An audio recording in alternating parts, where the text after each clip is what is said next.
الحمد لله رب العالمين والصلاة والسلام على رسوله الأمين اما بعد. یورور محترم دا تپوس کړي چې کله د یوې زنانه په مخ باندې ګیره راشي یا د بریتو ویښتان راشي نو د هغې شرعي حکم څه دی؟ محترم و عزتمندو، د نارینه دپاره ګیره پرېښودل دا خو لازم او ضروري دي، او کم نارینه چې ګیره خرئ نو دا بالاتفاق حرام کار دی او ګناه کبیره ده. خو کله چې د زنانه په مخ باندې د ګیرې یا د بریتو ویښته راشي نو شریعت مطهره دغه زنانه ته د اجازت ورکړی چې دا به دغه اختان د مخ نه لرې کوي، ولې چې په زنانه باندې دا لازم او ضروري دي چې دا به خپل خاوند ته ځان ښایسته کوي، ډول او زینت به ورته کوي. او کله چې د یو زنانه په مخ باندې دغه ویښتۍ د ګیري نو په دې سره د زنانه ډول او هغه زینت هغه ختمیږي. ګیره پرېښودل دا د نارینه دپاره خو زینت دی، خو د زنانه دپاره ګیره د مخ نه لرې کول دا زینت دی. لکه امام نووي رحمه الله په شرح د مسلم کې په دې اول جلد کې صفحه 129 کې دا خبره ذکر کړې ده، او بیا دویم جلد کې صفحه 205 کې دا خبره ذکر کړې ده، او څلور واړه مسلکونه په دې خبرو باندې د جواز فتوا ورکړې ده.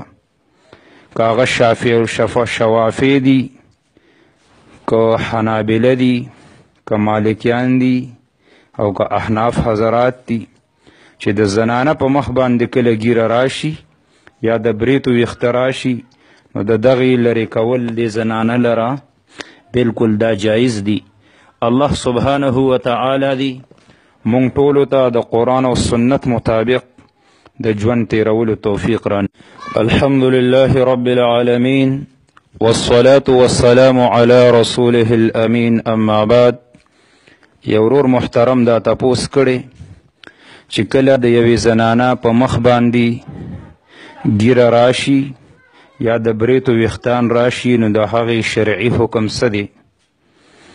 محترم و عزتمندو، د نارینه دپاره ګیره پرېښودل دا خو لازم او ضروري دي، او کم نارینه چې ګیره خرئ نو دا بالاتفاق حرام کار دی او ګناه کبیره ده.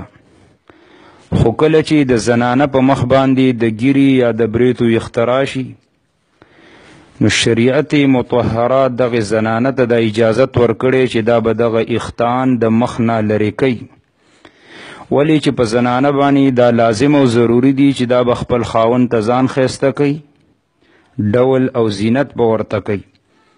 او کله چې د یو زنانه په مخ باندې دغه ویښتۍ د ګیري نو په دې سره د زنانه ډول او هغه زینت هغه ختمیږي.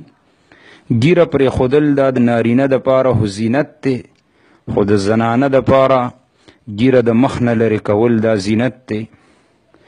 لکه امام نووي رحمه الله په شرح د مسلم کې په دې اول جلد کې صفحه 129 کې دا خبره ذکر کړې ده، او بیا دویم جلد کې صفحه 205 کې دا خبره ذکر کړې ده، او څلور واړه مسلکونه په دې خبرو باندې د جواز فتوا ورکړې ده. که هغه شافعي او شوافی دي، که حنابله دي، که مالکیان دي، او که احناف حضرات دي، چې د زنانه په مخ باندې کله ګیره راشي یا د بریتو ویښته راشي نو د دغې لرې کول د زنانه لره بالکل دا جایز دي. الله سبحانه وتعالی دی مونږ ټولو ته د قرآن او سنت مطابق د ژوند تیرولو توفیق رانه.